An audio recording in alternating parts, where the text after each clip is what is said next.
RG one Singareni యాజమాన్యం ఆధ్వర్యంలో గురువారం గోదావరికంలో స్వచ్ఛతా హీ సేవా కార్యక్రమాన్ని నిర్వహించారు. కేంద్ర బొగ్గు మంత్రిత్వ శాఖ ఆదేశాల మేరకు చేపట్టిన ఈ కార్యక్రమాన్ని స్థానిక పవర్ హౌస్ కాలనీలోని శాఖా గ్రంథాలయంలో నిర్వహించారు.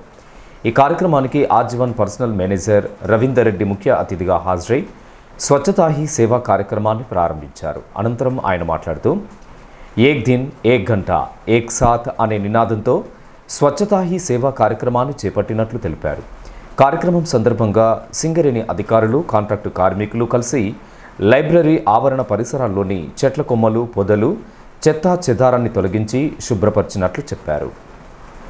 మినిస్టర్ ఆఫ్ కోల్ ఆదేశానుసారంగా కార్పొరేటు సర్క్యులర్ ఆదేశం ప్రకారం ఈరోజు రామగుండం 1 ఏరియా పరిధిలో స్వచ్ఛతా హీ సేవ 2025 కార్యక్రమంలో భాగంగా దేశమంతటా ఉదయం 8 నుంచి 9 లోపల ఒకేసారి ఒకే గంటలో ఒకే నినాదంతో ఈ కార్యక్రమాన్ని ఏక్ దిన్ ఏక్ సాత్ ఏక్ గంట అనే నినాదం ఈ స్వచ్ఛతా సేవ 2025లో భాగంగా ఈరోజు జిల్లా గ్రంథాలయ సంస్థ ఆవరణలో ఈ కార్యక్రమం చేపట్టడం జరిగింది. దీనిలో అందరూ కూడా సింగరేణులందరూ భాగస్వాములైనాం.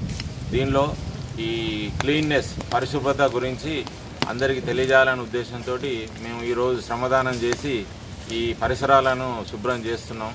దీనికి అనుగుణంగా అందరూ కూడా గ్రహించి గనులలో వారి వారి డిపార్ట్మెంట్లలో, వారి కార్యాలయాల్లో, వారి యొక్క వార్డుల్లో అందరూ పబ్లిక్ మరి యూనియన్ మరి అధికారులు, ఉద్యోగులందరూ కూడా ఈ స్వచ్ఛతా సేవ 2025లో భాగంగా మన పరిసరాలను అన్నిటిని కూడా శుభ్రంగా ఉంచుకోవాలని మన ప్రభుత్వ ఆదేశం. ఇది కోల్ మినిస్ట్రీ వారి నుంచి వచ్చినటువంటి ఆదేశం కాబట్టి అందరూ కూడా తూచా తప్పకుండా పాటించాల్సిందిగా మన ఆర్జీవన్ ఏరియా యాజమాన్యం తరఫున అందరిని కోరుతున్నాను.